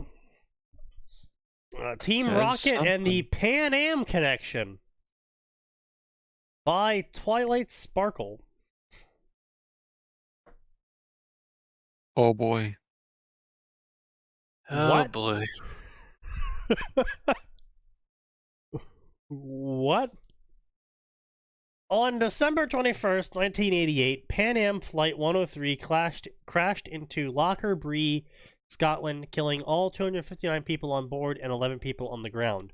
When it is discovered that Team Rocket smuggled a suitcase containing Pokemon with explosions on the plane, bounty hunter Irene Rowley Vincent and bomb specialist Minnie Mae Hopkins are tasked with hunting down their leader Elizabeth Madam Boss Sakami. Pokemon and a Gunsmith Cats crossover. You don't see many of those. What?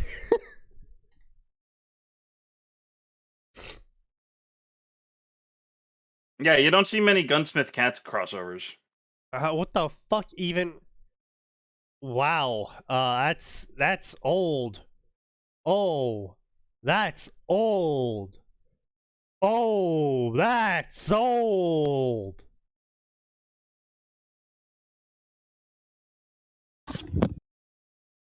$19.95. Goddamn.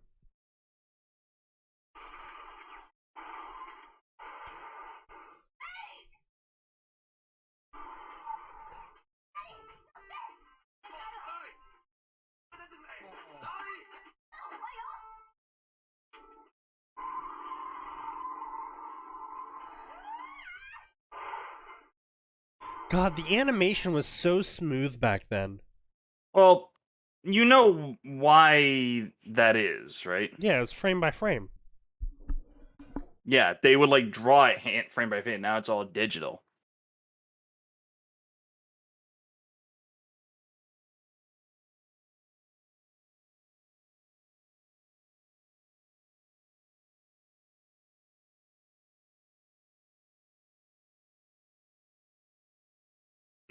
I know.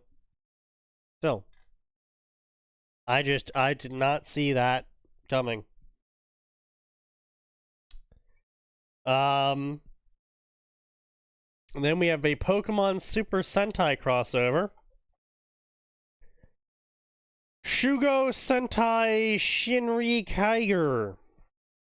Takeru Kashimashiru. Okay.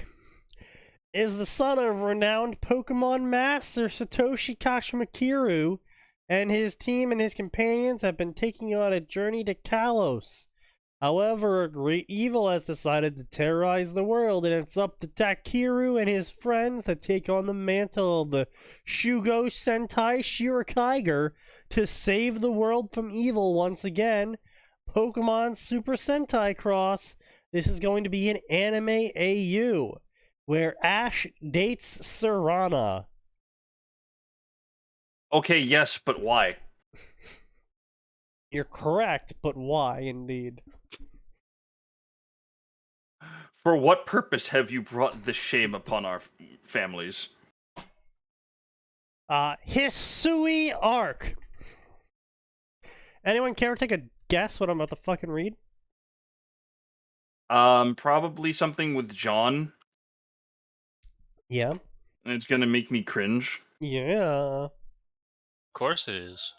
It's rather not think Hisui about it. Arc. Careful what you wish for. John Arc learns this the hard way when he wishes to get away for a while after feeling defeat after defeat.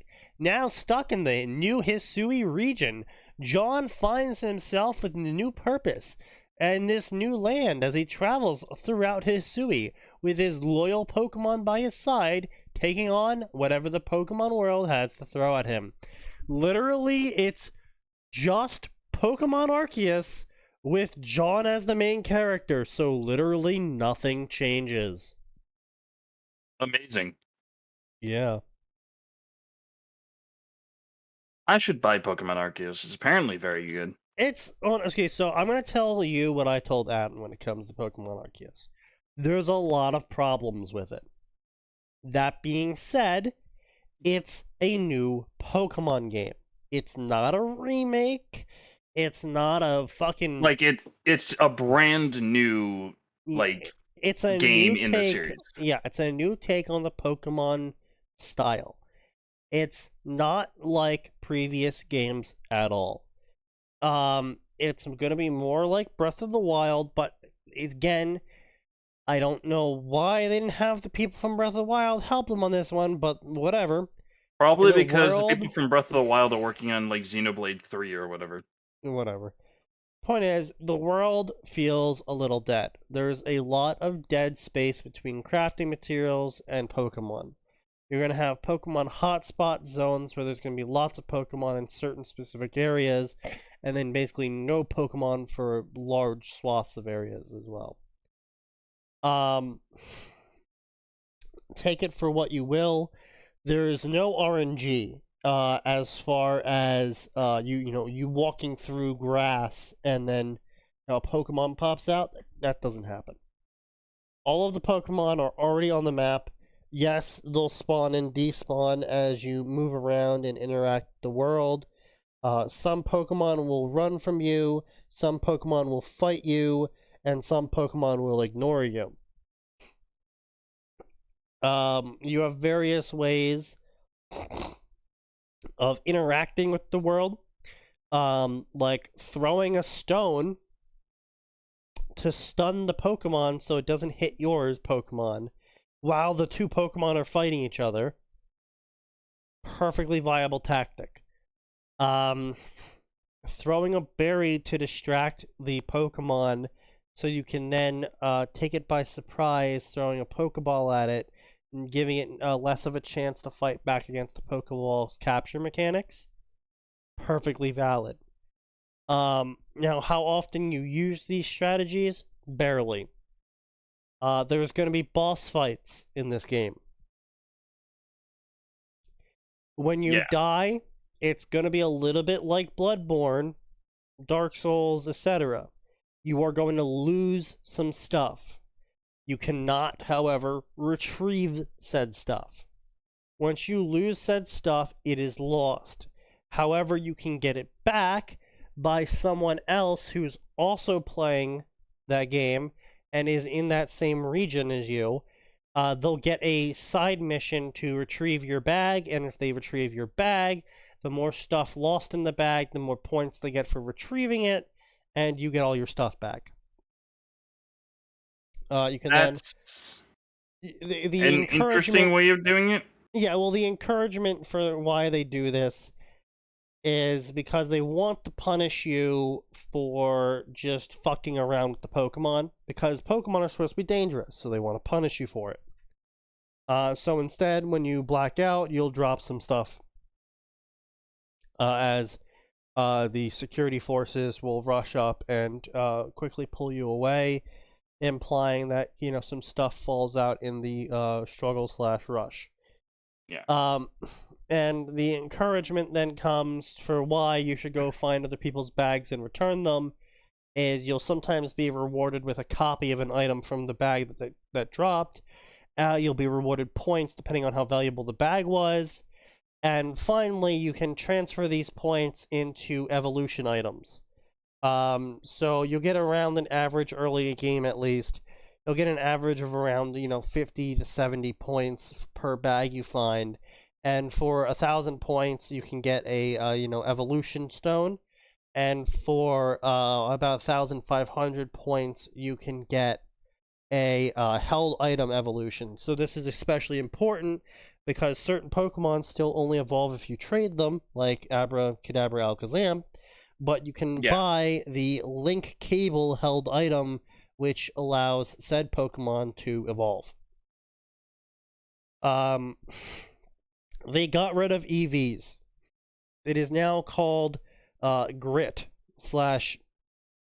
values, or so effort points or whatever now instead. So it's like EVs, but they just changed the name. Yes, but the why I said they got rid of EVs is no longer a hidden stat that can be filled up and maxes out at a certain point. The new grit values go from 0 to 10, and you can max out all to 10. Interesting. Maxing one out to 10 doesn't lock you out of maxing other ones out. And because of this just means this is very cool, and that's why I like it. It means that the Pokemon you use the most will have the best training.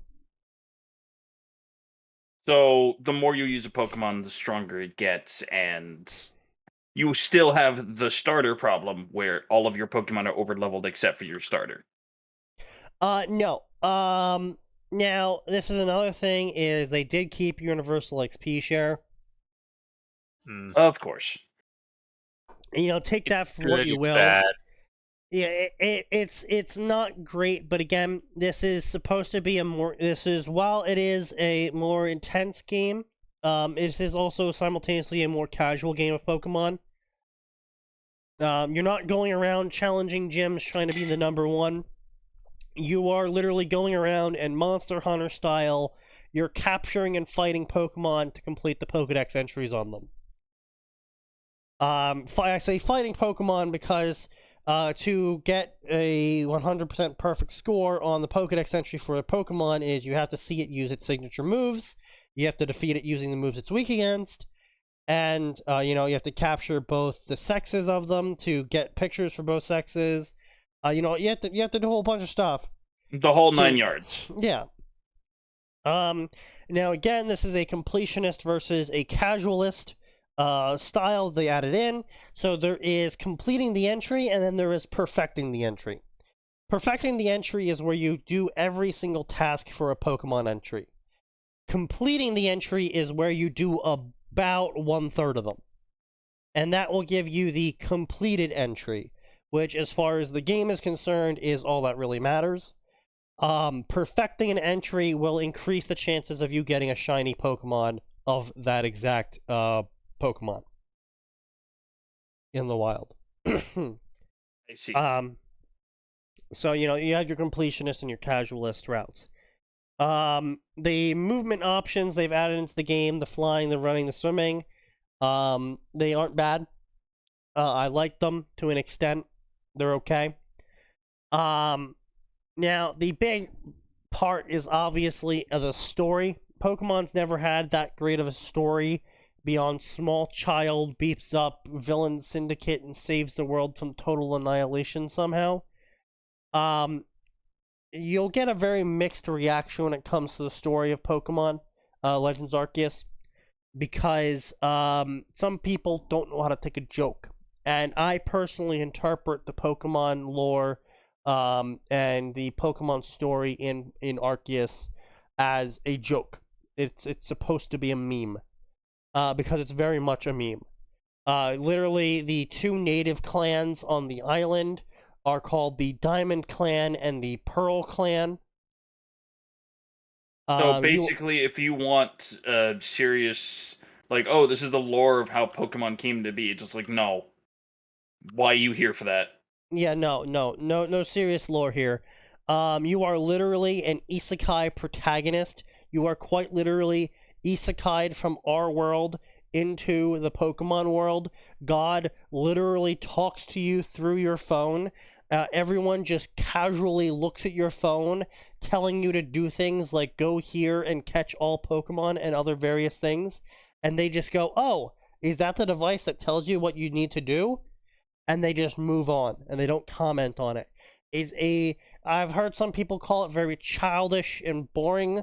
I like to get, again, this is my interpretation of it, it's all tongue-in-cheek. It's just supposed to be making fun of all of these things. It's not a very serious story because it's not a very serious game. It's making fun of all those like isekai tropes, like in another world with my smartphone. I wouldn't say it's making fun of them, but it's certainly pulling on them in a jovial way. Like, it's not going out of its way to mock them, but it's certainly very tongue-in-cheek on everything it does. You know, like, literally, one of the first boss battles you do, it's a supposedly noble Pokemon. It's a insect with giant axe arms, and you beat it up by throwing bombs at it. And everyone thinks this is a brilliant idea. So Well, let's the throw Mid-Type bombs at the Evolution. axe Pokemon. The axe bug Pokemon. But yes, like I said, this game is very tongue-in-cheek. If you're expecting a serious story, don't. But if you are kind of just expecting this very goofy story with a very goofy reason as to why you seemingly are unafraid of Pokemon and yet are super knowledgeable about them, it's because you're an isekai protagonist from our world, so you only really know Pokemon as these friendly creatures because everyone else is really, really overplayed to be terrified of Pokemon unless they don't need to be anymore for the joke. Like, if once the joke is over, no one cares about Pokemon anymore and they're not afraid of them anymore. But they will often, in these unskippable cutscenes, have people be unreasonably scared of Pokemon. Like, there was at one moment where someone's like, "Ooh, can I see the feathers on this owl Pokemon?" And you're like, "Yeah, sure. Here, look, I brought the owl here." And they're like, "Oh my God, the owl is adorable." And they're like, "Yeah, do you want to pet it?" And they're like, "Oh my God, no!" And they like run away, screaming at the top of their lungs, scared and terrified. And it's just all very overly dramatic, overly played up. And if that's all right with you, and if that's like amusing to you, then you'll get a kick out of this game. But if you're expecting like a really serious story, I hate to break it to you. Okay, but here's the real question: does it have good music? Its music's pretty good, yeah. All right. Well, as long as I don't have to turn on other music to get immersed, I'm fine with it. I don't want to have to start playing Board of the Boreal Valley to fucking enjoy some of the boss fights. That was a joke. But I was yeah. about to say.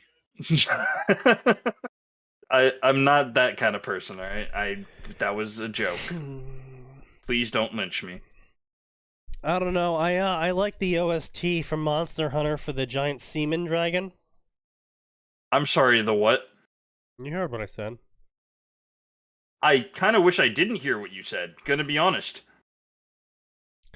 I don't know which one you're talking about. The faceless. Oh, what? In Monster Hunter Rise, there's a faceless dragon. I haven't played that. I only played World. It's very white and sticky, and its body is described as fluid-like. Oh, And that's disgusting. yeah, and it doesn't have a face. And so basically how they played it up was whenever the monsters in Monster Hunter Rise see you, the monsters battle music starts playing. And because the faceless dragon sperm monster doesn't have eyes, it can never see you, so its OST never plays. And so when you're fighting it, it's just silence.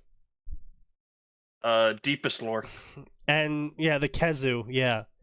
And so people joke about how it's the best OST in the game and stuff. Understandable.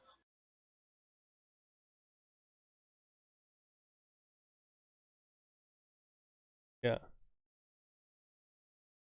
It's a giant semen dragon. Kind of wish I hadn't heard that, honestly. Yeah, I'll even bring it up.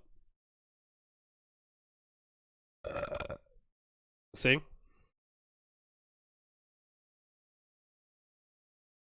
Oh, what the fuck is that? Kezu. Kezu. Oh, that's some nightmare fuel right there. Yes.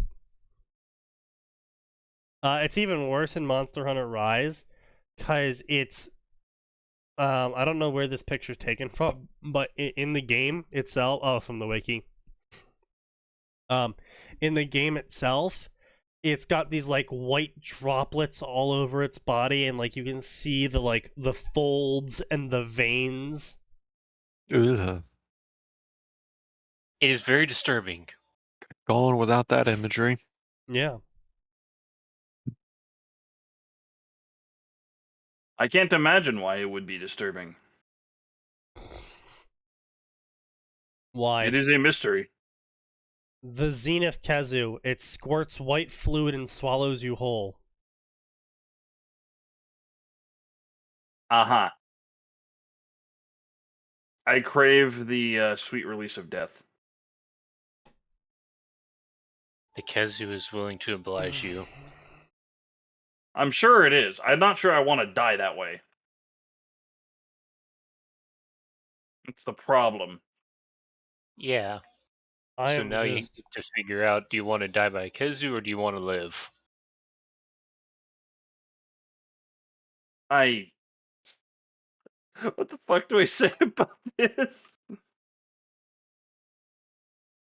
Fucking literal... Yeah.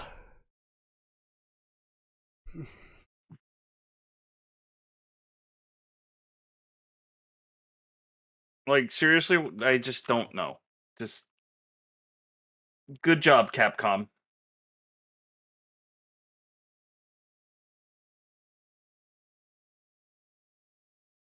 Yeah, it is a very disturbing thing. A very disturbing thing. That's certainly a word you could use. Yeah. It is the correct word.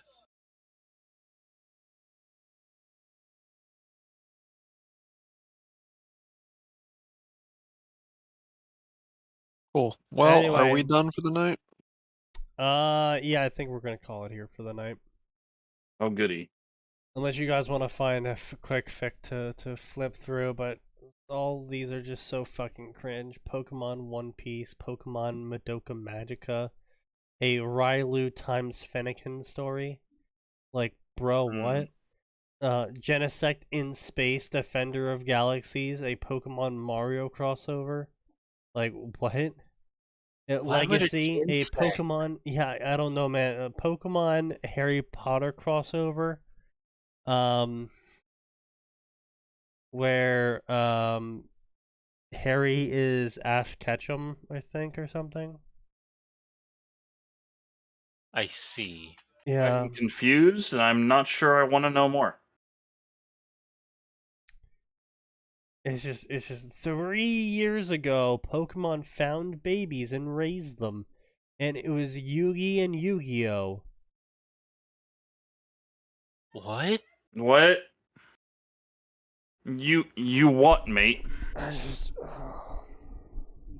okay. I just The sweet anyway. release of death has not come for you yet. Alrighty, Because folks. who's not here yet? Alrighty. Well, we'll see you all on Friday, 7 p.m. to 9 p.m. because there's always more, and it always gets worse.